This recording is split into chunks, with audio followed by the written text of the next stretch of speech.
Welcome to VTV NOW Veterans Television. I'm your host, Diane Williamson, United States Army. Hoorah! Today's show is a mashup of interviews, news you can use, on-location shout-outs, tips, and upcoming events. It's all for you here, so stay right here on VTV NOW Veterans Television.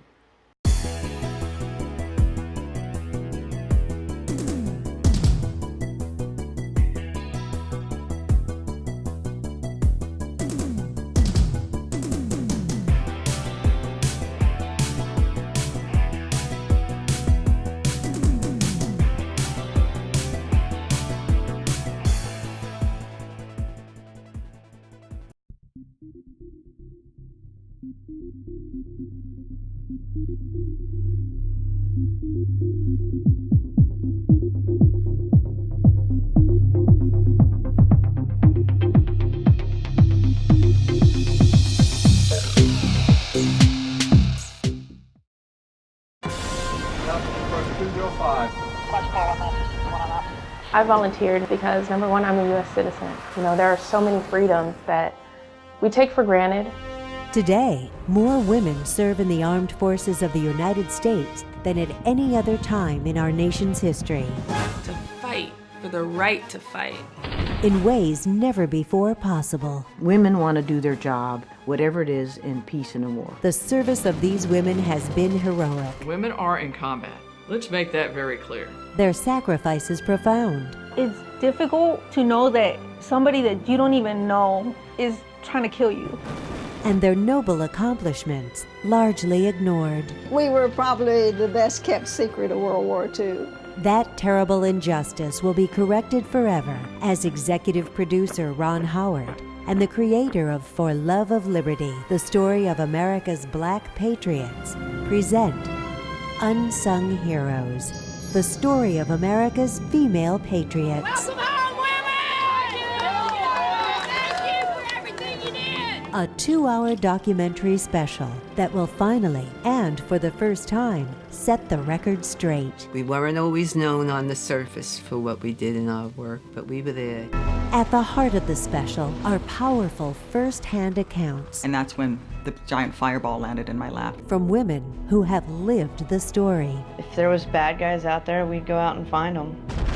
This eclectic mix of on-camera interviews I knew this was going to be an unsurvivable wreck. is illustrated by rare photographs, archival material, and personal memorabilia. It was not a happy time. Didn't have any proof. These are stories of perseverance and triumph. Cargo ship captain Richard Phillips is safe and unhurt tonight. And so that was a good day at sea. Which reveal the unheralded sacrifices of this valiant legion of American patriots. What can a father do clear on the other side of the world? Unsung Heroes, the story of America's female patriots. The women that have gone before me have paved the way. It's a film about all guts and no glory. All we ever asked for is that our overlooked history would someday no longer be a missing chapter in the history of America. For every woman that serves, just like for every man, is their willingness to answer the call. You know, this nation says, who will protect us? Who will leave your homes? Who will leave your families and protect not just your neighbors and the people you love, but people from across the country that you will never know, who will never thank you. And these women said, I will. And they all volunteered to do it.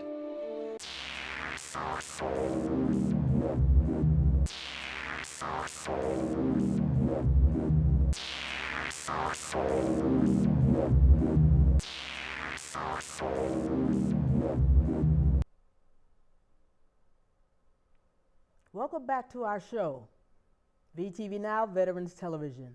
I have a very special guest today. We have Miss Pam Baker. She is an author of the book called Something from Eddie. It is a collection of photographs and letters from her uncle, Eddie Livingston, who was a World War II veteran. He was a POW. He was an activist. And we're going to find out more about Eddie and her journey on this book. Pam, hi. Thanks for coming. Oh, you're welcome. Thanks for having me. Right. It's a good thing, the thing that you're doing. It was very interesting when you first told me about it. So tell me about Eddie. So Eddie was my uncle, and I knew him. He's my mom's oldest brother, and I actually didn't know him growing up. I just knew about him, and I used to write letters to him when I was a kid. So I knew as a kid he was a combat vet, prisoner of war, and he was with the 82nd Airborne. So that's what I knew about him. I didn't know a lot more than that, other than he had a huge fight with VA early on, actually starting in 1948. Okay, and that's part of what your book is talking about, his battle with the VA to get the benefits that were due him. Right. Correct? Right. Yeah. Well, starting in, when he came back, so Eddie was captured in Normandy, so he had already been in Anzio, Salerno, Cassino, Sicily, volunteered with the Pathfinders, the 508, jumped into Normandy, and it was captured on June 9th, 1944. Wow. So when he came back, when he came back from the war, he was released in May of the following year. He had been in Belsen and Buchenwald. He was deemed unfit for further service, and he was given 10% compensation, and they claimed his nervous condition was from a car accident that happened before the war. So he was in the death camps, he was in Czechoslovakia, worked in the coal mines. They were beat, starved, they had to work naked in the coal mines. Yeah, and they pinned his nervous condition on a car accident. Wow, that is so far from what you just said, as far as sounds like the real cause is what he had done in the service while he was in the service. Right. Well, yeah. There was in his Anzio, it actually shows on his VA file, which I have, that he had a nervous condition. So I'm not sure what that was alluding to, if it was the car accident or all the battle he had been in, but that's what they pinned it on. So he got nothing for scars. I mean, they said it was 10% for scars, nothing for the wounds. And that's how they left it in 1948. Wow. So that started his battle, I guess, communicating with the VA about his condition and trying to get them to see what had really happened? Well, when he went in 1948, that was actually at the urgency of his mother, because Eddie would sit in the woods with a shotgun. He wouldn't come out. He was drinking heavy. And so he went back, and the VA doctor told him to go home and shoot yourself in the head and do yourself and the country a favor. Wow. So Eddie vowed he would never go back to VA after that. Oh. So, something from Eddie. How did you come about, what made you want to put this book together? Well, the letters were written like well over 50 years ago. He made copies of everything he wrote, and he was fighting with VA. He wrote a lot of things, but specifically VA. He just couldn't take it anymore. So he had a heart attack stroke in the early 60s, and and he was carried into VA. He didn't go willingly.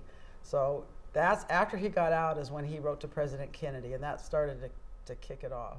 As far back as President Kennedy? Yes, President Kennedy. Wow. So President Kennedy actually got personally involved. Wow. So because they would never give Eddie more than 10% at Montgomery VA in Alabama, President Kennedy arranged for him to be seen in Birmingham. So he went to Birmingham, and the very first visit, he was awarded 100% compensation. But I'm just really amazed at the fact that it goes back as far as President Kennedy. And you have that letter in your book. Yeah, there's that letter, but there's quite a few others. He didn't just, once he got his benefits, just stop there. He continued to fight VA. He continued to question why vets were denied help, why it was so hard, why he had to beg, why they lost. It was proven that they took vital portions of his file out to prove his claim. So his claim actually went to Washington, D.C., where that was actually validated. So that was happening like way back then. So he wrote to senators, he wrote to Vice President Johnson, just VA themselves. He just kept fighting them, because he wasn't just fighting for himself. This was a problem for a lot of veterans. Right. And as you know, it is today as well. Yes. So there's not much difference than, because you've read it, when he wrote then, if you didn't read the dates of when he wrote it, you would think you were reading it written to somebody today. Something recent, yeah. I also, let me back up. I understand that at some point he was homeless, and you have photos of, maybe not homelessness, but how he ended up living. Well, he lived with no lights or water for over 30 years in Alabama, so it was the the worst condition. It was, the house wasn't even habitable, so he shouldn't have been living there. But he was paranoid and didn't trust people, and everybody just kind of, they thought he was crazy because he survived the war, so they just left him alone. But most people didn't know that he has 7 Purple Hearts, 3 Bronze Star medals, 2 Presidential Unit citations, you know, awarded but never received the Distinguished Service Cross. So he was just written off as crazy, and he just came and went, and just stayed to himself pretty much, just wanted to be left alone. Wow. So how long, okay, so I'll go back to, how long did it take you to gather up the information for the book? I could imagine. Well, the book is like a handful of what I have, but I was really— There's more. Oh, there's a lot more. But I was trying to zero in on the VA and the fight with VA, because that's what the common thing I kept hearing from Vietnam vets, from other vets. They really related to what Eddie wrote from his heart. This is just not clinical. It's not, you know, intellectual. He just, like, I felt like he turned his Thompson submachine gun into the typewriter, and he just started aiming it at VA and elected officials and people that he campaigned for, and you know, that they were campaigning and saying they were going to help veterans, but after they were elected, they weren't, and so he'd call them out on it. So it took there was so many letters. I mean, it took, you know, at least 3-4 years to really figure out which ones would fit just for this book specifically. Right. There was a lot more about Eddie, but this specifically just hit a nerve. Do you plan on continuing like the book as a series, or you know, because you said he was an activist, he, you know, and all the other things. Are you going to put more books out? Well, the original title, actually, when they described Eddie in Alabama, was The Hermit Who Came to Town. And I thought, oh my gosh, that sounds like the title of a book. So in this book, it doesn't really describe when Eddie lived with me and how he came to California. You know, literally after I met him, you know. How did he come to live with you? Yeah, well, I flew down to Alabama. My brother had called me, and he found Eddie, and his wife was in the house as well. You know, that's a whole other story. And so I used to clean houses. I thought I could clean up his house. I've done construction cleanup. I didn't know how bad it was. So when I saw it, I realized it needs to be bulldozed down. So they had put Eddie in assisted living, and then his wife was in a separate facility. But then in court, he was having to go to court. They were telling him, you have to take colon cancer tests, and if you don't, we're going to put you on the mental ward of the VA hospital. So by then, you know, when that was going on, I had already gone back home. I gave Eddie my number. I said, you know, my brother was going to stay there. If you need anything, just call me. And so the call that I got was he was in Los Angeles, and I said, Eddie, I said, where are you? I'm at the Greyhound bus station. I said, Eddie, I live in the Bay Area. So I told him, you know, get a ticket to Stockton, California, and you know, I picked him up the next day, and because he said he was trying to get away from them. They were threatening him with VA, and they knew he hated VA. Right. Hated VA. He said, he told me that's where you go to die. So he didn't want to be threatened like that. And what I tried to explain to them, I said, you're talking to a prisoner of war. To you, that doesn't sound rational, but to him, he's reverting back to that because he never received the help he needed. Right. You know, getting compensation is one thing, but the help that he really needed to function and not feel so broken, he never got that because he didn't trust VA. Right. So that's the result of having to fight for your benefits, fight for something you earn. So it looked like what you've seen in the book, those horrible pictures. Yes. And so 3 weeks later, after he came, his wife passed away. They said she died of a broken heart.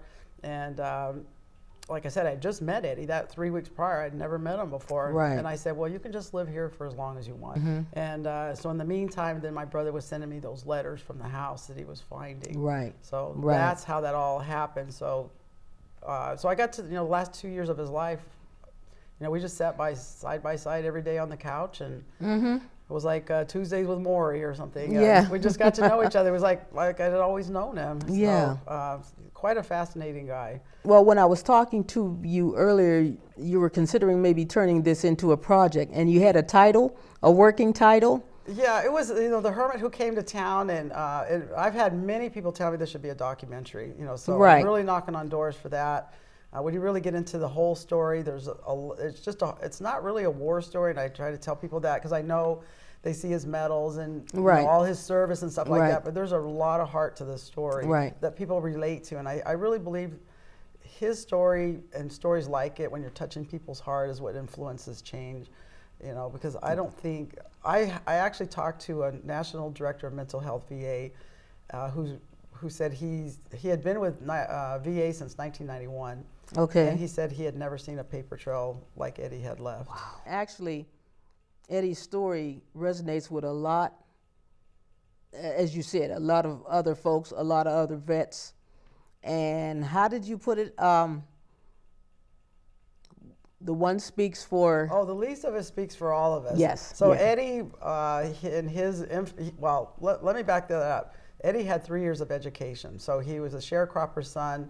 You know, a lot of people were poor during World War II, and they would, you know, he went to shipped off to CCC camps, you know, Conservation Corps camp in Oregon. Then he came back, and he actually lied about his age to get into the Army. So, and he spoke from his heart. So you know, PTSD is a clinical definition. Yes. But, you know, from Eddie, it was, you know, I'm frightened and suspicious of almost everyone. Right. And it's like a daytime nightmare. And, you know, so that's not a clinical version. That's actually how he describes from his heart how he felt. And that's what resonates with vets. They understand that language. He was a POW in... He was actually in Belsen and Buchenwald, so he was in that was originally, so he was in that death camp. Those were the death camps, yeah, yes. And they were put in groups of 10, and they were told if one escapes, we're going to shoot the other 9. So they were spread out in the camp, so throughout the day, they were assigned different things. Well, Eddie was actually, he had to, in his words, and he told me this, and he wrote a little bit about it, but prisoner of war, they're not going to talk about that much about it. Right. And he said he had to watch Jews tortured and killed, and in his words, he had to clean the blood off the floor and the walls. So I will ask you though, what's your next step on the book? Is there like a tour? Are you going to go and make sure, like you said, you want people to hear this and resonate? So what is your next move for the book? Right. Well, I want to continue to speak, but you know, we spoke about this. I want to start having roundtables, and we've already gotten one letter that you reached out to a veteran, and when veterans read that book, to write to Eddie.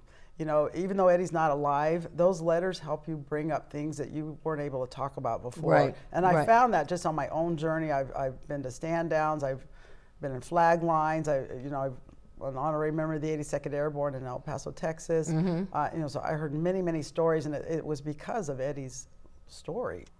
Although they can come to me for books also. Let's say they call you. What number can they call you at? Or, you know, if they...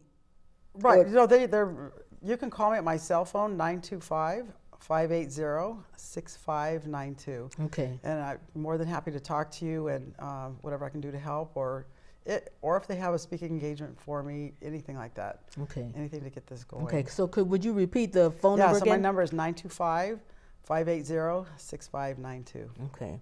So right now, I want to thank you, Pam, for coming through. And we're going to see more of you. We're going to make sure we have you on the road. We're going to pack this up and put it on the road. Yes, we are. I look forward to it. Yeah, that's going to be wonderful.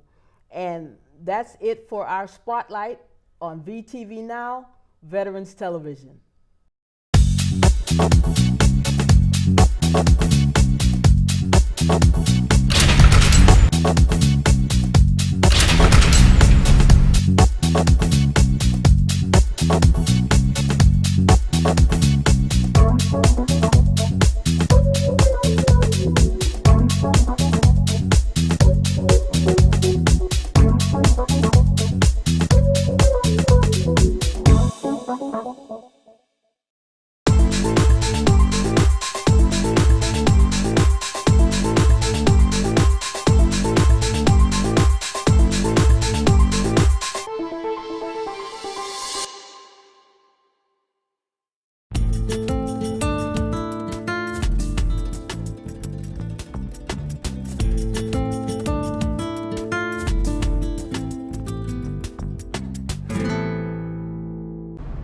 It was an extreme honor to wear the uniform of the United States military. I was very proud to wear the colors on my sleeve, to have the flag sewn on my shoulder.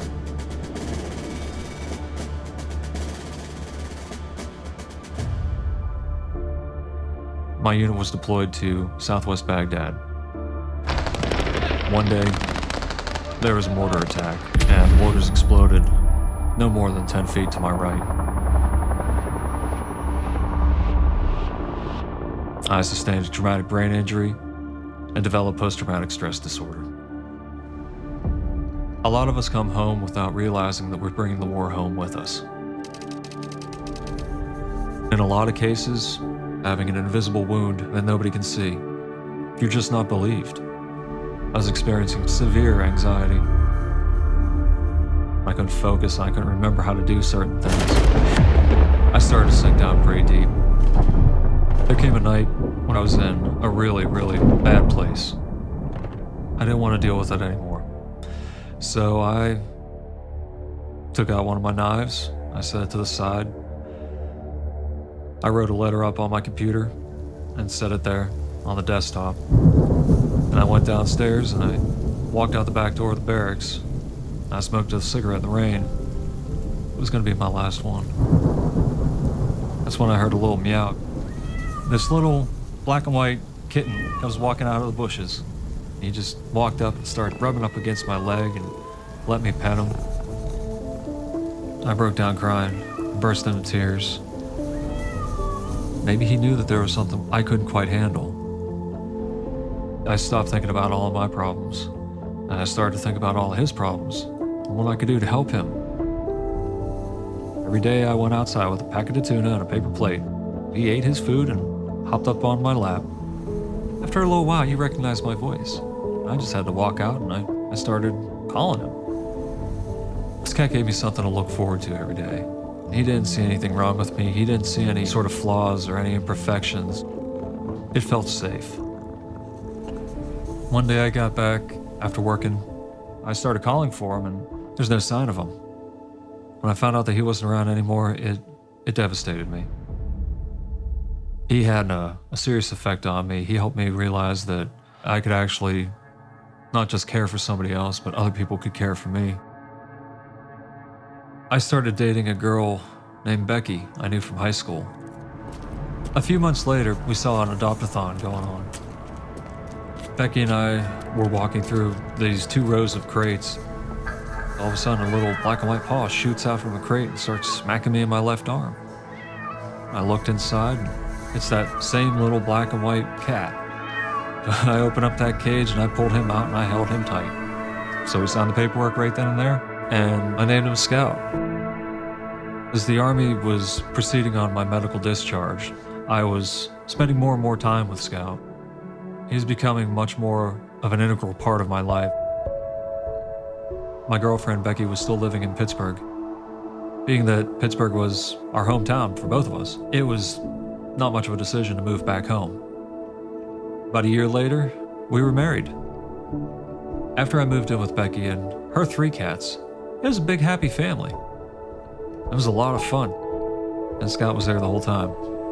He made me want to better myself. I got out on my bike more often. I stayed in pretty good shape. I ate healthy and quit smoking. Because I knew if I had a support network at home, even if it included a cat, then yeah, man, I could do just about anything. I went back to school. I've earned my master's degree in clinical rehabilitation and mental health counseling. I'm able to work with other veterans that need the type of help that I got. I'm not really able to serve active duty anymore, but working with vets, I'm still serving. I'm just serving in a different uniform. There's one day when Becky and I came home. Scout didn't meet me at the door like he normally did. Tracked him down and he was just acting so sluggish. So we took him to the vet and he tested positive for feline leukemia. We were able to get Scott a transfusion, and that gave him about 2 weeks of time for us to spoil him. Until that night when he just could not catch his breath. We tried to take him to the vet. I sat in the back seat with him, and before we even made it across the bridge, he passed away in my arms. It hurt so much. Even before he was my cat, before he even knew me that well, he saved my life. He put me on a different path.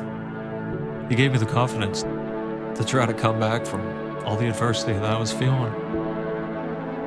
I don't go a single day without thinking about him and think about all the stuff that he has afforded me a chance to do. That little kitten helped me realized that I wasn't just a sack of damaged goods. Scott was my battle buddy. He saved me. All I did was the paperwork.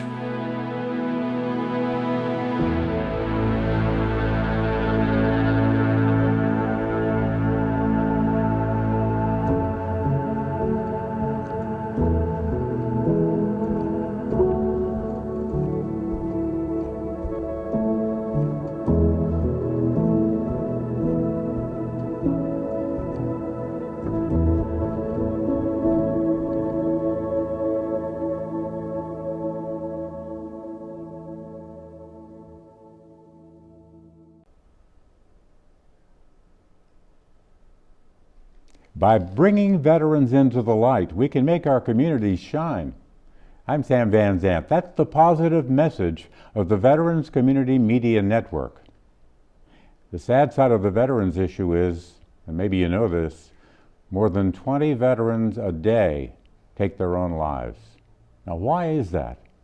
Here to help us solve that is Diane Williamson, the founder of the Veterans Community Media Network. Nice to talk to you today. Hi, thank you. So, what do you do to help with that terrible issue? Well, basically, the vets, it seems, like myself, didn't get the information that they needed in a timely manner.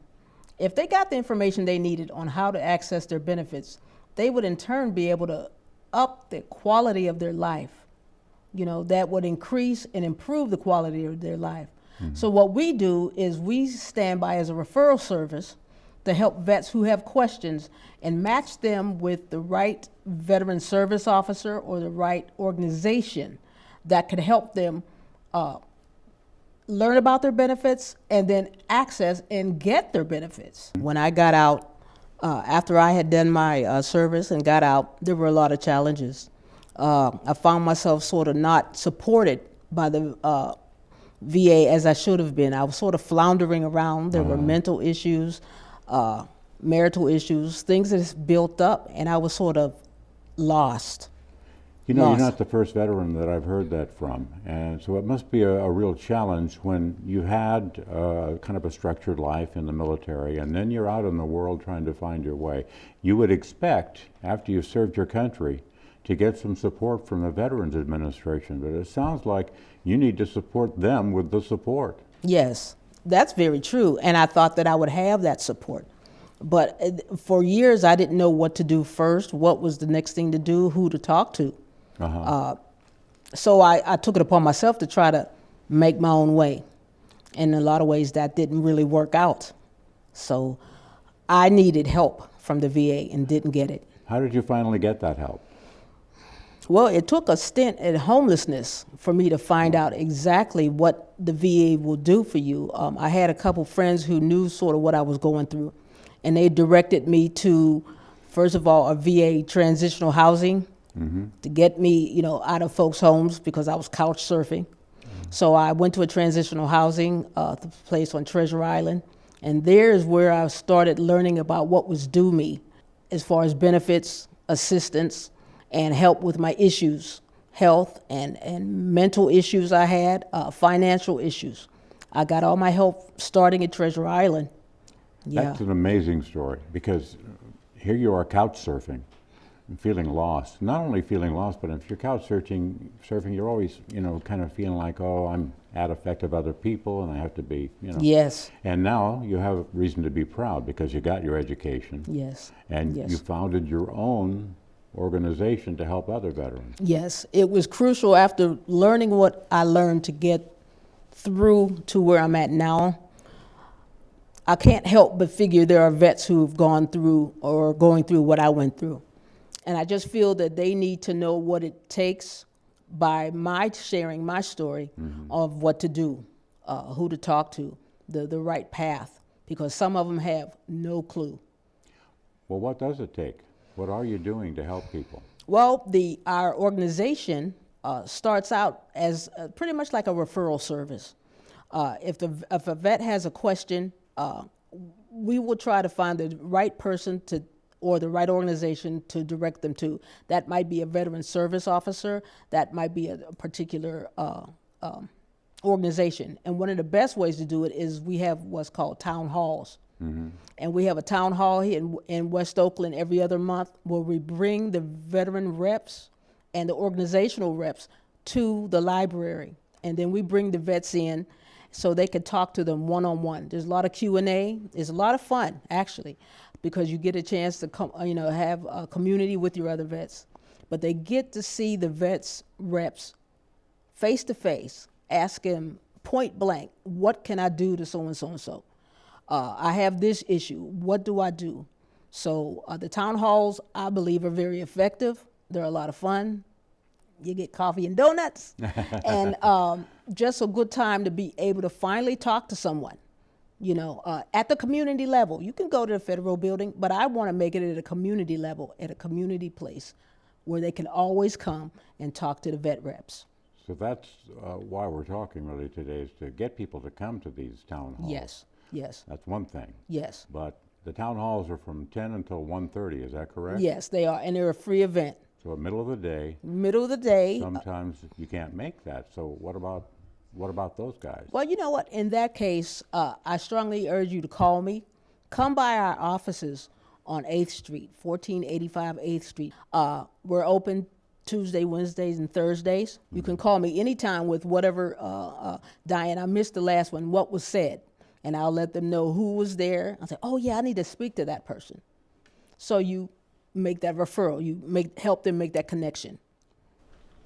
So people watching us now can watch another show you do. Yes. Well, we have plans to do a show called VTV NOW, Veterans Television, about veterans for veterans. So shows like this, we want to show on a monthly basis, showcasing vets from the community, find out what they're doing, make sure that we get important information out to them on a 30-minute segment. So we are working on beefing up that type of programming. So shows like this, you'll see a lot more.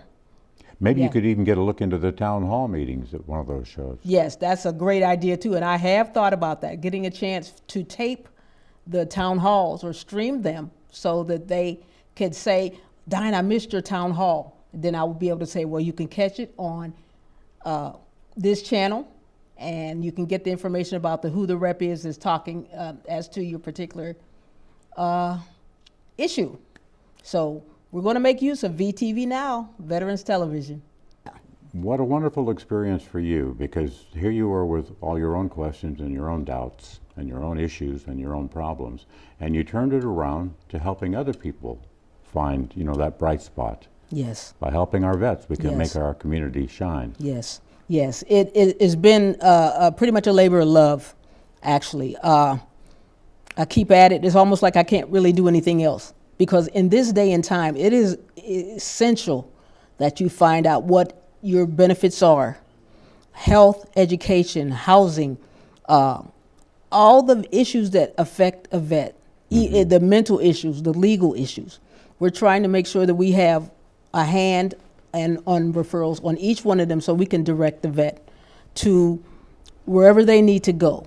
It's more important now than ever. Yes, very much so. How do we get in contact with you? Well, you can come by our office. I'll start with that. And our address is 1485 8th Street. That's the corner of 8th and Chester in West Oakland. You can call me at 510-834-3506. And you can also email me at diane.w@tvcmn.org.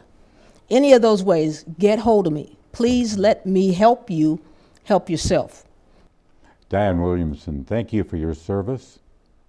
You're welcome. And thank you for your service to our veterans. Thank you. You are welcome. I love it. The Veterans Community Media Network. I'm urging you to check it out.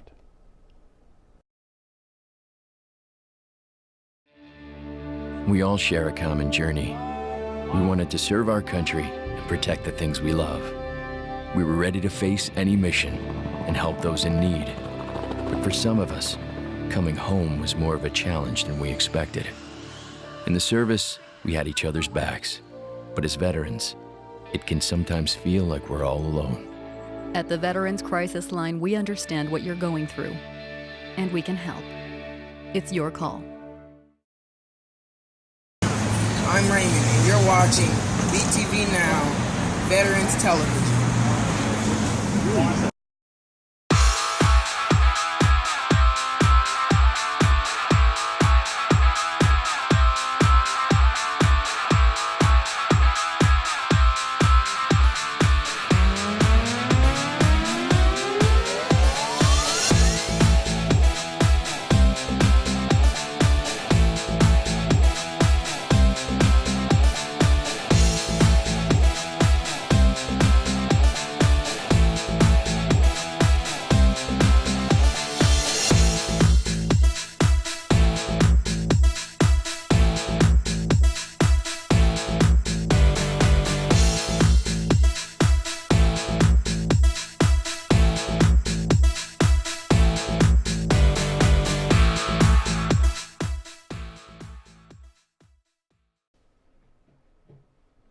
Hello, you're watching VTV Now, Veterans Television.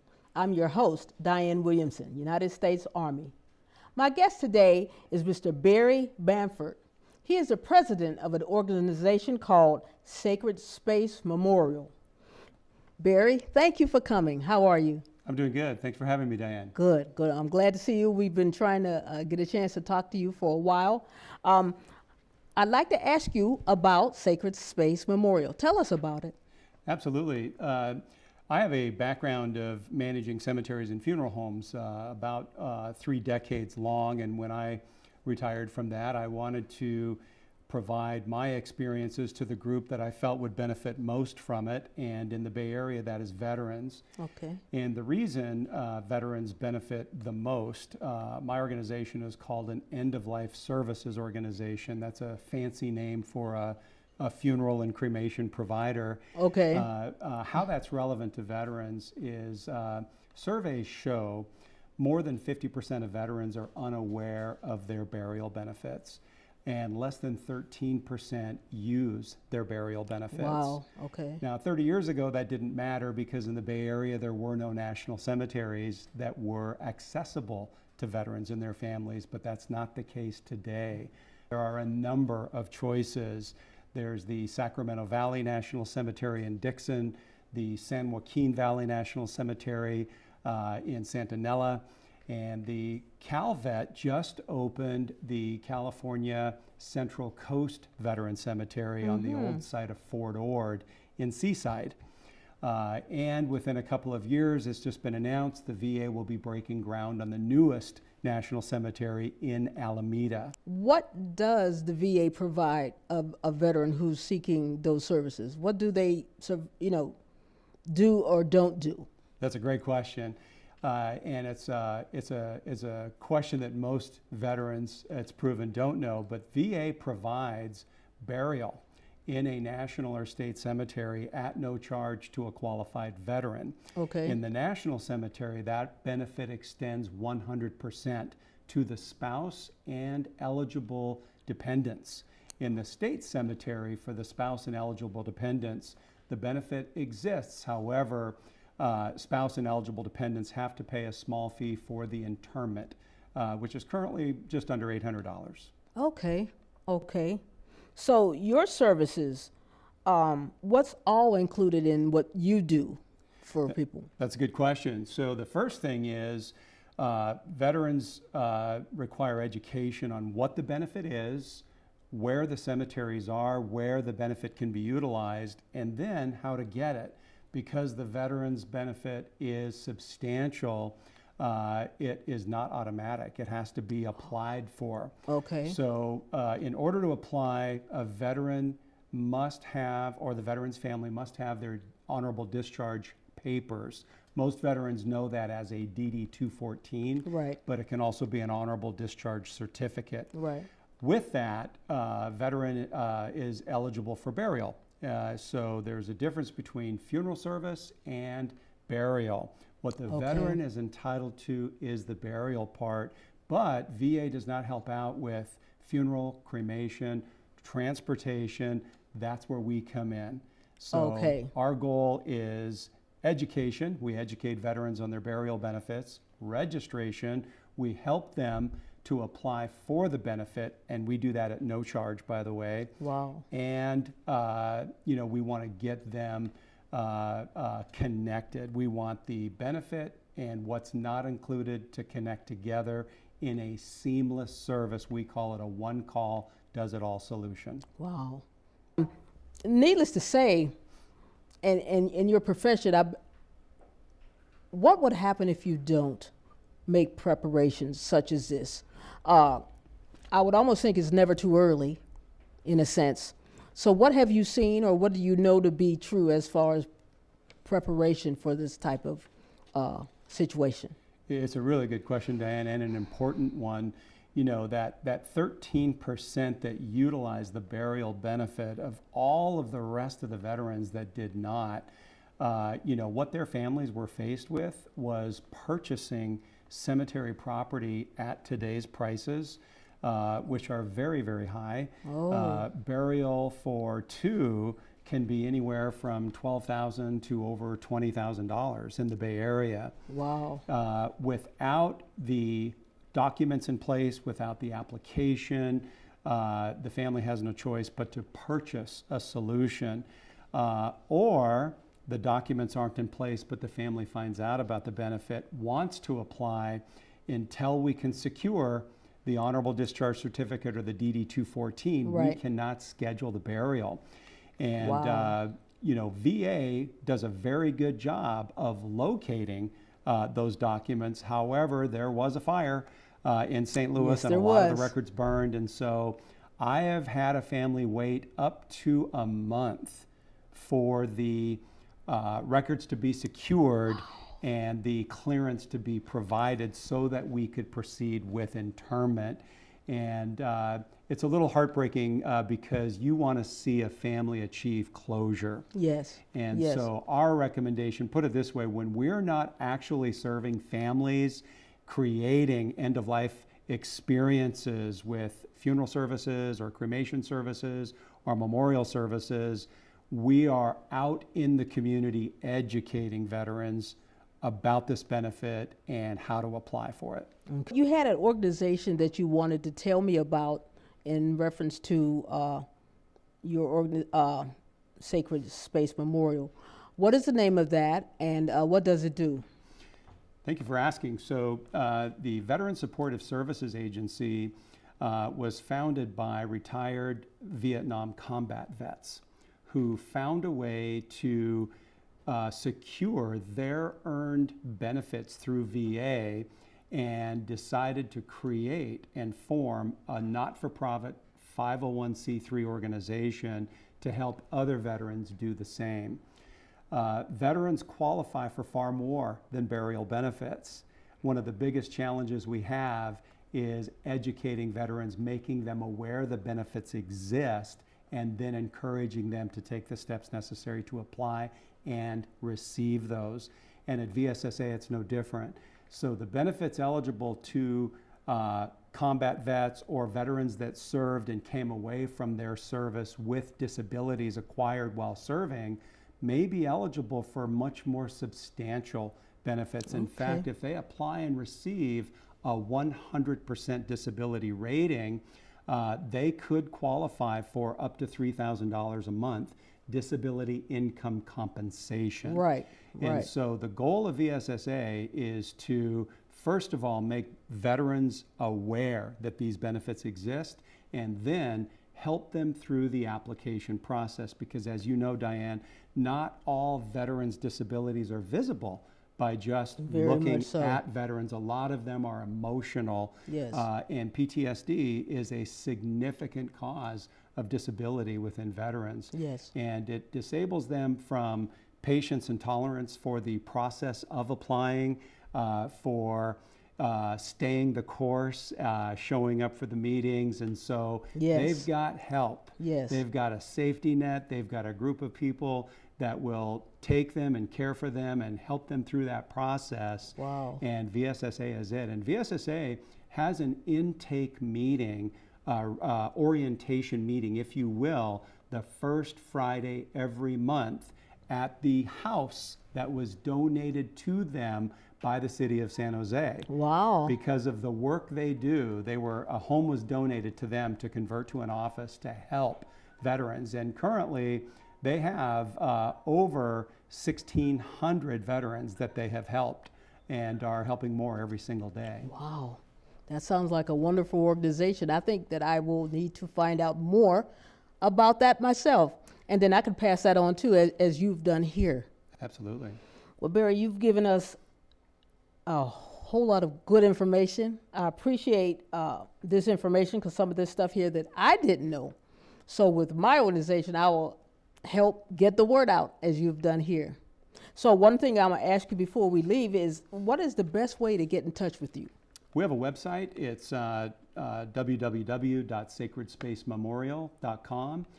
We can be reached by phone, 408-863-2513, or our local East Bay number, 510-612-6257.